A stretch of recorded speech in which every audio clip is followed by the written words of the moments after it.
Okay, so now that we looked at the first example beyond Europe in the case of the Sung and Ming dynasties in China, we're going to look at another example, and a different example. Even though we're looking at the role of merchant capital in all sorts of different empires, state formations, and regions of the world, they differ sort of in their emphasis. They differ in how important merchant capital was to that specific region, how much of the sort of economy was dominated by merchant capital.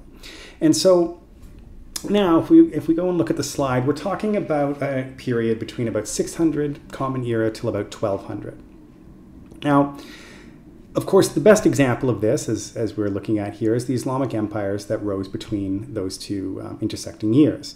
Unlike China, which was more a sort of imperial bureaucracy that extracted the surplus agricultural product from the peasants, or like Europe, where you had pre-capitalism, a kind of decentralized and fragmented feudal system where local lords extracted sort of the surplus agricultural product.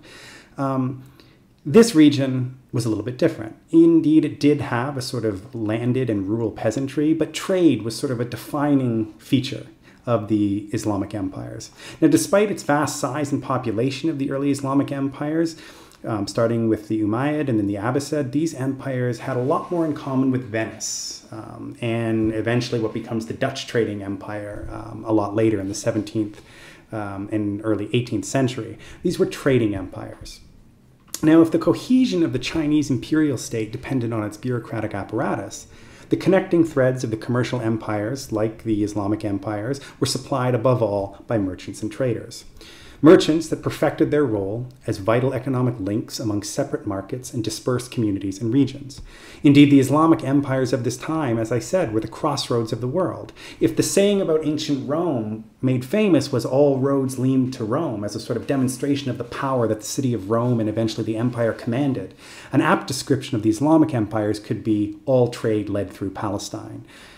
So central were the Islamic empires to the global trading network at this time that when Christopher Columbus landed in what he thought was India in 1492, he greeted the inhabitants in Arabic, the lingua franca at the time. So consider that the power of what that meant for this particular region of the world, that the first words spoken in the New World by a European were actually in Arabic, which suggests just how central the Islamic empires were to trade and the global trading system, or larger, the sort of world system.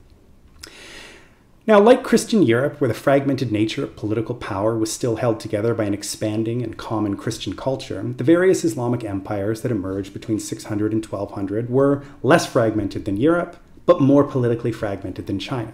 And this was largely due to dynastic disputes that emerged, eventually leading to sort of two competing Islamic traditions, of course, Sunni and Shia. Though unlike Christian Europe, there were no restrictions on usury, money, and credit. In early sort of medieval Europe, it was actually illegal to lend money at a profit. You could lend money, but you couldn't charge interest on it. But in the Islamic world, there were no such prohibitions. So as a result, money and credit flourished.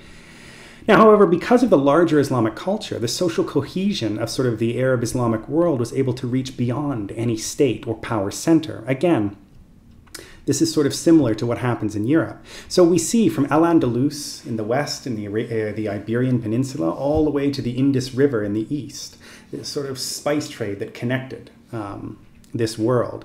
And now, this was, again, and part of the reason I'm making the comparison to sort of Christian Europe is that Christian Europe was politically fragmented, right? But it was held together by this common Christian culture, this sort of commonality of experience. And the same was true of the Islamic empires. Even though the imperial dynasties ebbed and flowed, that you had the emergence of new state formations and sort of imperial power centers that were rooted in sort of a flourishing network of cities, the greater Islamic culture connected everything at this point. So networks of commerce and religion were sort of unifying threads in what was often a fragmented empire. The Muslim religion seems to have been both a condition for and a consequence of the Arab trading network.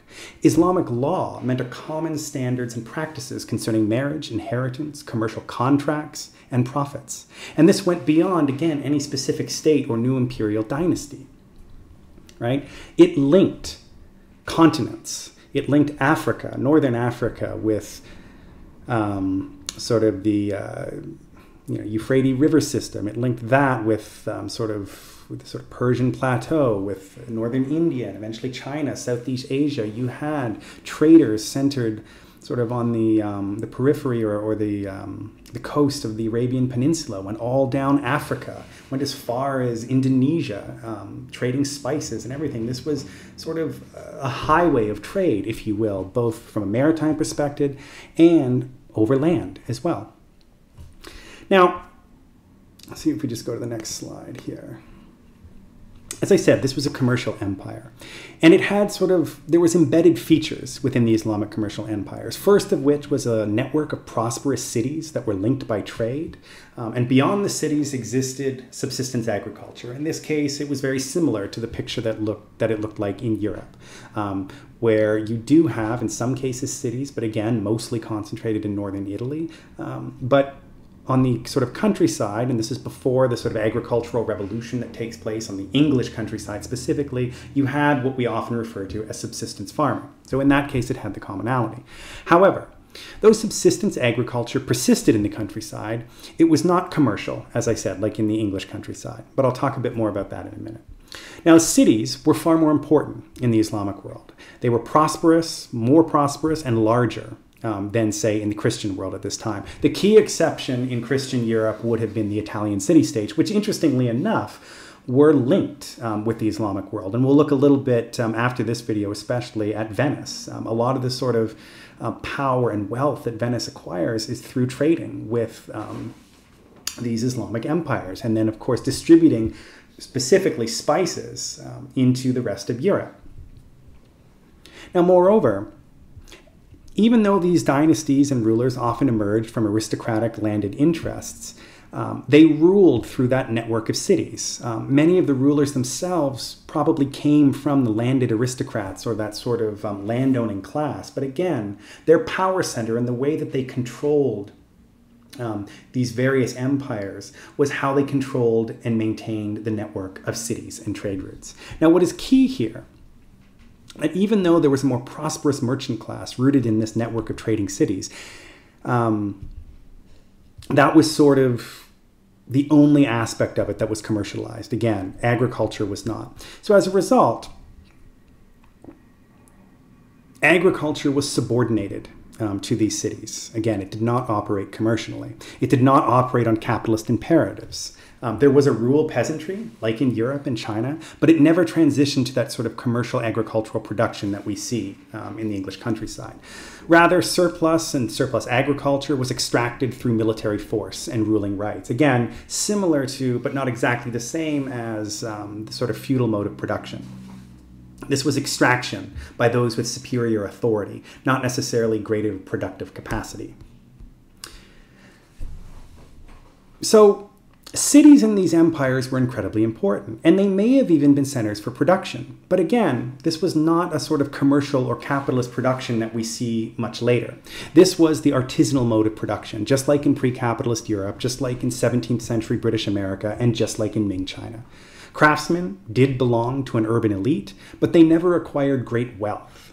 More than that, these craftsmen produced mostly for a local market, rather than to, say, Europe or India and China, or even to the far-flung reaches of the Islamic world. For example, craftsmen that were based in Palestine or in the Arabian Peninsula or sort of around the Persian Gulf were not producing goods that were eventually traded to Al-Andalus in the Iberian Peninsula or other parts of the African Maghreb. For the most part, they were producing for a very local market, right? If you think back to the readings for this week, it's similar to how the artisans in Lynn, Massachusetts, before merchant capital took control of them, were mostly producing for local markets and specific orders. So, the people who really benefited from these trade routes were merchants that were engaged in this sort of long-distance trade. They were the ones that these sort of commercial networks allowed them to build sort of large and amass fortunes. It was not the producers or the craftsmen. Merchants did trade in some domestically produced goods by artisans, but part of the reason it never really took off or eventually sort of died away was because it was just far more lucrative to transport goods from China to India and Western Europe. I mean, if you put yourself in their position and you just look at what your potential profit margin is by moving spices acquired in China and India to Western Europe, and then things from Western Europe across the spice route, I mean, the decision is very easy at this point. So as a result, commerce became more, not less, detached from production in the Islamic Empire. Now, what do I mean by this? It means that because of the incentive structure and the amount of money that could be made through this simple carrying trade, you never got the penetration of sort of the market and kind of commercial mindset into production. Again, it was still a kind of artisanal form of production. Now, there was little incentive, again, for merchants to move into production. They were simply making too much money in the carrying trade, specifically the spice trade. Further, they didn't really have a share in political power. They were essential, but they were not necessarily involved in governing. So to sum up, even though this was a commercial empire of trade, it did not operate under capitalist imperatives. It was still about protecting and maintaining trade routes, buy cheap in one and sell dear in the other. It did not operate under market imperatives. Now specifically, if we think of what capitalist mode of profit is, it is generated by greater labor productivity and cost effectiveness in a kind of market sufficiently integrated to impose certain common conditions of competitive production. Non-capitalist commercial profit, which is what we're dealing here, what we saw in China, what we saw in most of feudal Europe, depended on the separation of markets, buying cheap in one and selling dear in another. And truly great mercantile wealth derived from advantages in negotiating separate markets that were distant from each other. And sometimes this was done with the help of military power. So it's important to think about that. As important as merchants were in the Islamic world, they never made that transition into production for a few reasons. One, you don't get the emergence of commercial agriculture on the countryside, right? You don't get that demographic collapse that you had in Europe, and therefore sort of that class conflict and sort of, the consolidation of land. And also, there just was no incentive, right? There was just so much money to be made. There was no reason for merchants to invest in production. In fact, investing in production was often risky. And if there's no reason for somebody to do something, they just won't do it. And as we saw in the case of the English countryside, there were these sort of events that pushed people into different ways of doing things, an incentive structure that consolidated land and all sort of that. Now, that's basically the role that merchants play in sort of the Islamic Empire.